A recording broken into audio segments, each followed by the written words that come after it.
Hello बच्चों, UP board PCM में आपका स्वागत है।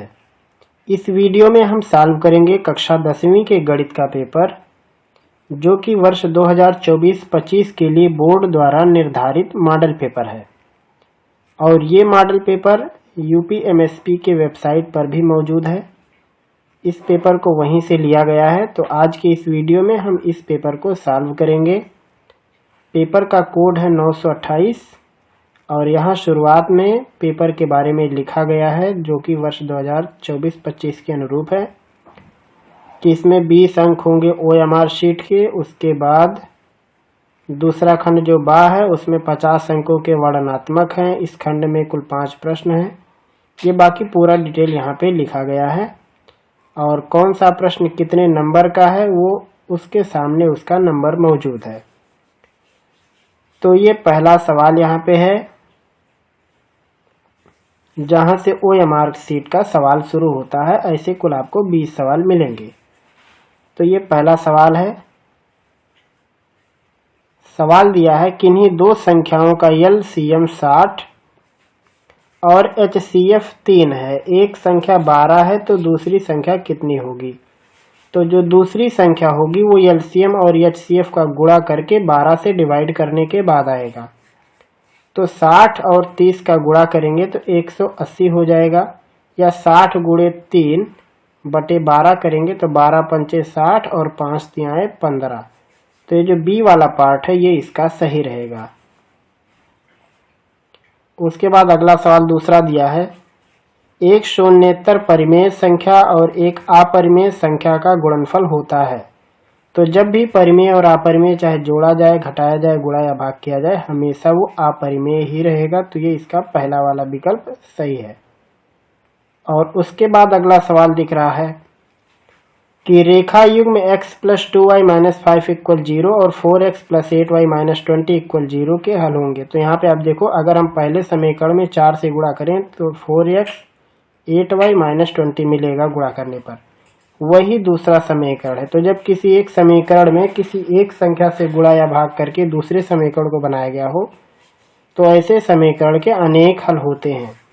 तो इसका बी वाला पार्ट सही है, अपरिमित रूप से अनेक हल। उसके बाद सवाल नंबर 4 दिया है, वह बड़ी से बड़ी संख्या जिससे 70 और 125 को विभाजित करने पर क्रमशः 5 और 8 प्राप्त हो। तो इसमें इसका जवाब है 13। अगर हम 13 से 70 में भाग करें तो 5 बार जाएगा, 13 × 5 = 65, 5 बच जाएगा। और 125 में डिवाइड करेंगे तो 9 बार जाएगा, 117 होगा। और 125 में से 117 घटाएंगे तो 8 आएगा, यानी इसका जवाब होगा 13। अगला सवाल है, 3 के प्रथम 5 गुणज का योग बताओ। तो 5 गुणज का योग निकालने के लिए क्या करना है? इसके लिए 3, 6, 9, 12 और 15 इनका टोटल कर देना है। तो 5, 2, 7, 9, 16, 16, 6, 22, 3, 25 और 1, 1, 2 और 2, 4। ये उत्तर में आएगा 45। इस तरीके से इसको जोड़ा जाएगा, या फिर जोड़ने का एक और तरीका है n/2, यानी 1, 2, 3, 4, 5 लोग हुए तो 5/2 a + l, यानी 3 धन 6।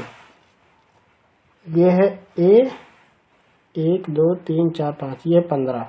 लास्ट वाला आपको लिखना रहता है a + l।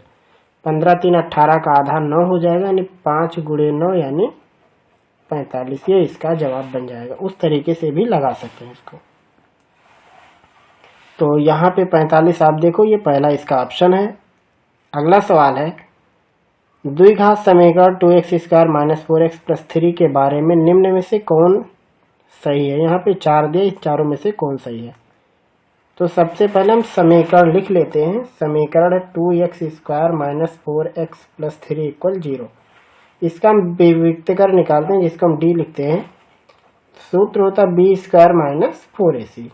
b की वैल्यू है -4, -4, a की वैल्यू 2 और c की वैल्यू 3, यानी 16, 4 दूनी आते हैं 24। तो ये आएगा ऋण 8। विविक्तकर जब नेगेटिव आता है,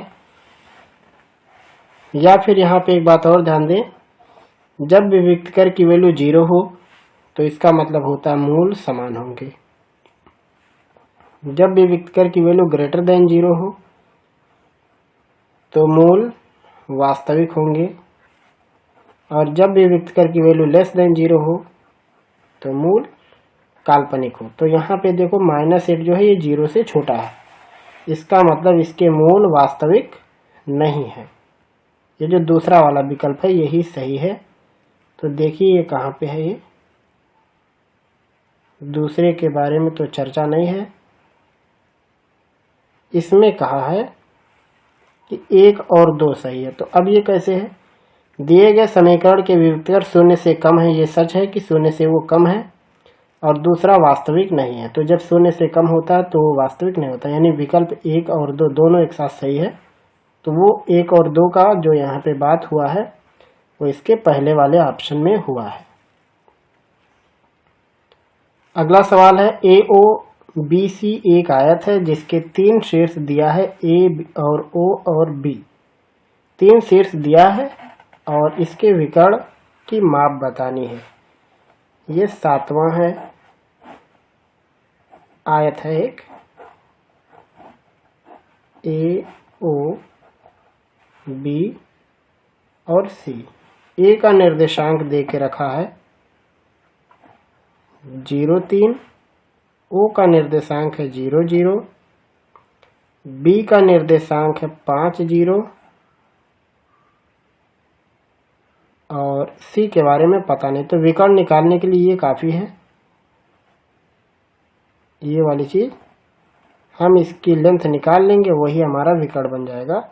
तो 5 का वर्ग 25 होगा, कैसे निकालेंगे, 0 - 5 का वर्ग और 3 ऋण 0 का वर्ग, 25 का 5 का वर्ग 25 और 3 का वर्ग 9, 25 9 34 इसका सही जवाब होगा। तो ये यहाँ पे C वाला जो विकल्प है ये सही रहेगा।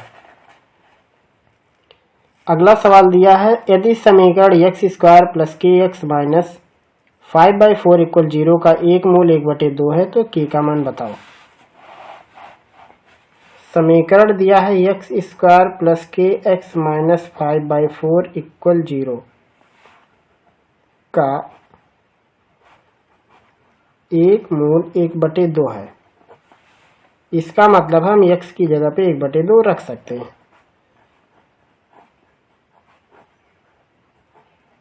बराबर 0। 1/2 का वर्ग 1/4 धन k/2 ऋण 5/4 बराबर 0। तो 5/4 में 1/4 शामिल करेंगे तो हो जाएगा ऋण 4/4 धन k/2 बराबर, ये हो गया ऋण 1, यानी k/2 बराबर 1 होगा या k बराबर होगा 2। तो यहाँ पे विकल्प में आ जाते हैं, जो पहला वाला विकल्प है ये इसका सही रहेगा। अगला है, 2 त्रिभुज समरूप होते हैं जब उनके संगत कोण बराबर हो। तो ये जो पहला विकल्प है यही सही है। यहाँ पे जब इनके संगत कोण बराबर हो तभी त्रिभुज समरूप होते हैं। और उसके बाद दूसरा वाला विकल्प दिया जब इनकी भुजाएं एक ही अनुपात में हो। तो ये वाला विकल्प भी सही है, यानी जो ऑप्शन सी दिया है कि उपर्युक्त दोनों, तो ये बिल्कुल सही कहा है। यानी हम ए और बी ये दोनों क्वालिटी होती है समरूप त्रिभुज की, तो ए और बी दोनों को अपने अंदर इंक्लूड कर रहा है ऑप्शन सी, तो इसका ये सही जवाब होगा। अगला सवाल है, यदि एक समकोण त्रिभुज ABC में कोण C का मान है 90 अंश, एक त्रिभुज बनाना है जिसमें से कोण C है 90 अंश और AC की वैल्यू है 3,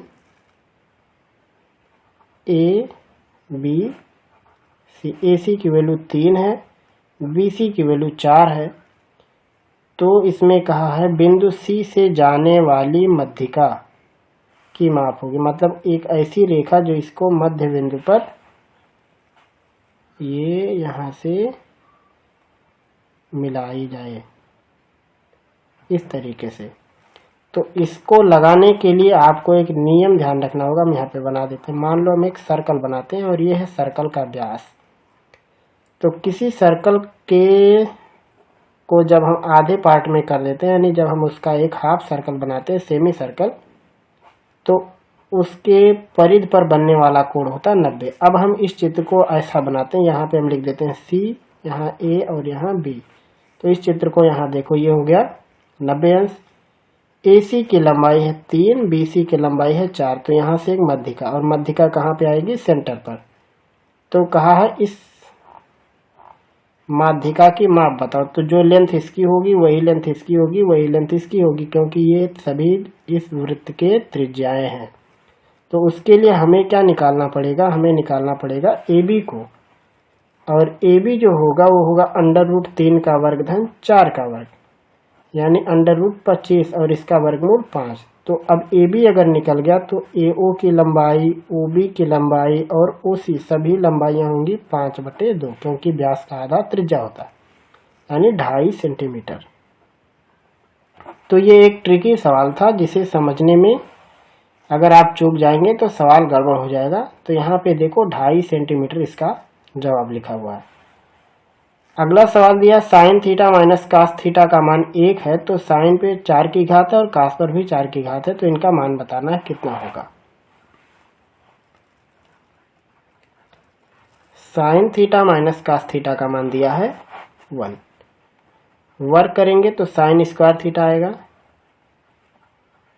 plus cos square theta minus 2 sine theta cos theta, इसका मान भी हो गया 1। तो sine square plus cos square का मान 1, एक इधर और एक उधर खत्म, यानी -2 साइन थीटा कास थीटा, इसका मान हो गया 0। तो यहां से लिख सकते हैं कि साइन थीटा या 2 साइन थीटा कास थीटा, इसका मान भी 0 होगा, जो कि हो जाएगा साइन 2 थीटा बराबर 0, यानी साइन 0, यानी 2 थीटा का मान 0, यानी थीटा बराबर है 0। तो उसके बाद इसमें कहा है साइन पे पावर 4 थीटा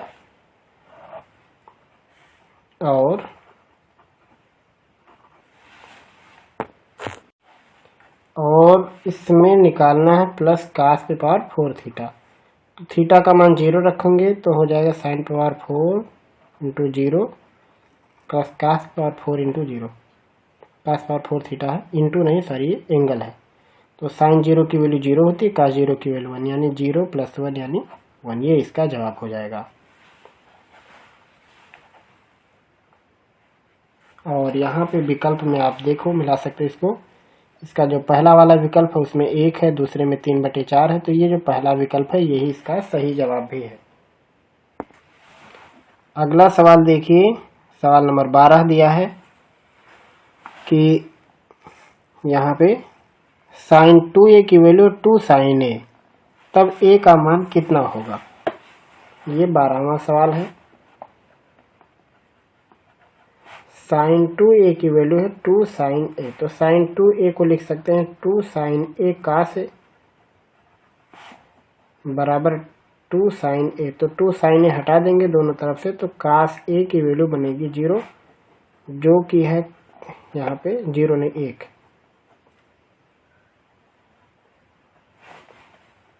तो यहाँ से हमें कास a क्यों मिलेगा? कास 0 डिग्री, क्योंकि कास 0 की वैल्यू 1 होती है। तो कास से कास को हटाने पर हमें a की वैल्यू मिलेगी 0। तो यहाँ पे जो इसका पहला वाला विकल्प है वो सही है।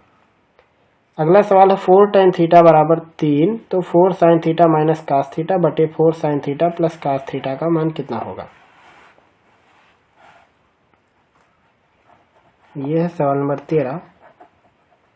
4 tan थीटा का मान 3 दिया है, तो कहा है 4 sine theta minus cos theta बटे 4 साइन थीटा और प्लस कास थीटा का मान। तो हम ऊपर नीचे कास थीटा से डिवाइड करेंगे तो ये बनेगा 4 tan थीटा माइनस 1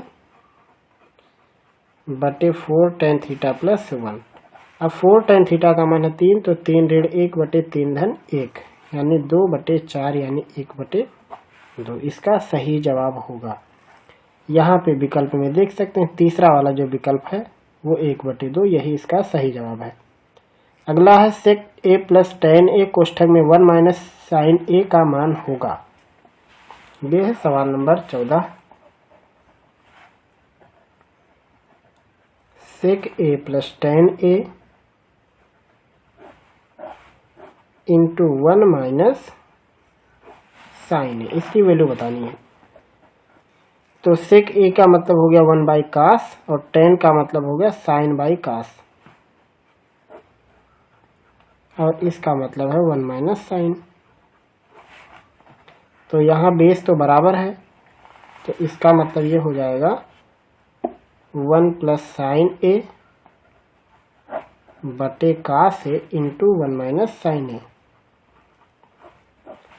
तो 1 प्लस साइन 1 माइनस साइन का मतलब हो जाएगा 1 माइनस साइन स्क्वायर ए बटे कास ए, 1 माइनस साइन स्क्वायर यानी कास स्क्वायर ए बटे कास ए, यानी जवाब में आएगा कास ए। ये इसका सही जवाब होगा। और यहाँ विकल्प में अगर आप देखेंगे, एक मिनट, तो ये जो डी वाला विकल्प है ये सही है। अगला सवाल है,